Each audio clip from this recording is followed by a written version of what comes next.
చెప్పింది మళ్ళీ మళ్ళీ చెప్పడం కాదు కానీ రేవంత్ రెడ్డి హటావో తెలంగాణ బచావో చెప్పాలా మీరు అందరు. ఇప్పుడు డిజిటల్ మీడియాను అవమానించిన రేవంత్ రెడ్డి హటావో, రేవంత్ రెడ్డి హటావో, తెలంగాణ బచావో. తొలగించాలి రేవంత్ రెడ్డిని సీఎం పదవి నుంచి వెంటనే తొలగించాలి, తొలగించాలి. ఇట్లాంటి నినాదంతో ఒక్క జర్నలిస్టుని చంపితే 100 డిజిటల్ మీడియా జర్నలిస్టులు పుడతారు. రేవంత్ రెడ్డి నువ్వు తెలంగాణ పులిబిడ్డని రాపించుకున్నావు. నువ్వు తెలంగాణ పులిబిడ్డ కాదు, నల్లమల పులిబిడ్డ కాదు, తెలంగాణ పిల్లివని నల్ల పిల్లివని ప్రకటిస్తున్నాం. నీతో అయ్యేదేంది పోయేదేంది? ఓ పాటలు రాపించుకుంటావు వాళ్ళతోని వీళ్ళతోని. సింగమోలే కదిలినవు, ఏడ కదిలినావు సింగమోలో. డిజిటల్ మీడియా జర్నలిస్టులంతా సింగమోలో కదిలితే, నిరుద్యోగులంతా తల్లిదండ్రుల కాళ్ళు మొక్కితే, కేసీఆర్ మీద కోపంతో నీ కోటేశ్వరు గాని నీ మోకాన్ని చూస్తే కామారెడ్డిలో రెచ్చి ఇచ్చి వద్దు ఓడగొడతామని చెప్పి కామారెడ్డిలో చిత్తుగా ఓడిపోయినోడు ఇవాళ ముఖ్యమంత్రి అయి కూర్చున్నాడు. నువ్వు ఎమ్మెల్యేగా ఓడిపోయినోడివి, అసలు ముఖ్యమంత్రికి నీకు అర్హత ఉందా? జర్నలిస్ట్ చదవనోడు జర్నలిజం కాకపోతే పొలిటికల్ సైన్స్ చదవనోడు పొలిటికల్ లీడర్ ఎట్లా అవుతాడు?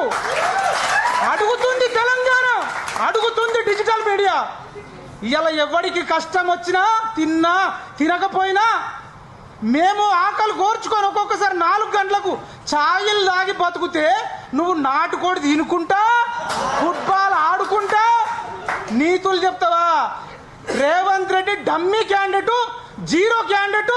మీకు చెప్తున్నా, చాలా మంది ఏమంటారంటే రేవంత్ రెడ్డి వల్లనే కాంగ్రెస్ అధికారం వచ్చింది, రేవంత్ రెడ్డి లేకపోతే కాంగ్రెస్ పార్టీ అధికారంలోకి రాకపోతుంది అంటారు.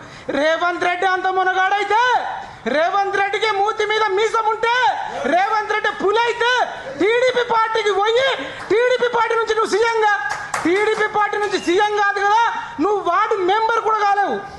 వార్డు మెంబర్ కూడా వానికి రానోని ముఖ్యమంత్రి చేస్తే ఇగో గిట్లనే ఉంటది. ఏం అడుగుతలేరు అనుకుంటున్నావా? ఇక తిరగబడతాం, తట్టుకోలేవు. తెలంగాణ ఉద్యమం చేసిన కేసీఆరే డిజిటల్ మీడియా వల్ల నిరుద్యోగుల వల్ల ఓడిపోయిండు. నువ్వు తెలంగాణ ఉద్యమము చేయలేదు, ఎవరికి రూపాయి సాయము చేయలేదు, పిల్లికి పిచ్చమేని నువ్వు ఇవాళ ముఖ్యమంత్రి అయి ఒక్కోడికన్నా ఛాయ్ ఓపించినవా? ఒక్కోడికన్నా నీ జీవితంలో అన్నం పెట్టినవా?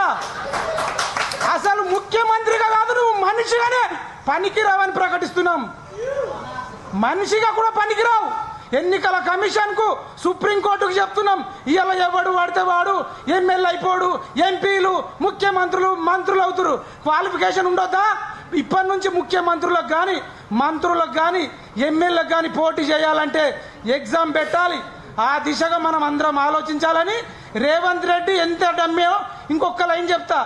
ఆయన మహబూబ్ నగర్ వంశీచందర్ రెడ్డిని మహబూబ్ నగర్ జిల్లా ఎంపీగా గెలిపించుకోలే, డీకేఆర్న గెలిచింది. చేవెళ్లలో ఇన్ఛార్జ్ ఉంటే రంజిత్ రెడ్డి ఓడిపోయిండు. ఆయన ఉండేది సికింద్రాబాద్ లో, అక్కడ దానం నాగేందర్ రెడ్డి ఓడిపోయిండు. మల్కాజ్గిరి ఆయన సిట్టింగ్ ఎంపీ, అక్కడ కూడా పట్నం మహేందర్ రెడ్డి వాళ్ళ వైఫ్ ఓడిపోయింది. ఆయన అడుగు పెట్టిన దగ్గర ఓడిపోవుడే. మొన్నటికి మొన్న పట్టభద్రులు ఎన్నికలు జరిగినాయి, కర్రు కాల్చి వాత పెట్టి పట్టభద్రులు. ఆదిలాబాదు, కరీంనగర్, నిజామాబాదు, మెదక్ 4 జిల్లాలలో రేవంత్ రెడ్డి మోకం చూసి చిత్తు ఓడగొట్టిర్రు. టీచర్లు ఓడగొట్టిర్రు. నల్గొండ, ఖమ్మం, వరంగల్లో టీచర్లు ఓడగొట్టిర్రు. ఇంతకంటే ఎన్ని ఎగ్జాంపుల్ చెప్పాలి? Revanth Reddy dummy, Revanth Reddy dummy, Revanth Reddy zero. Final గా రేవంత్ రెడ్డి హటావో, రేవంత్ రెడ్డి హటావో. జై జవాన్, జై కిసాన్, జై హింద్. Thank you.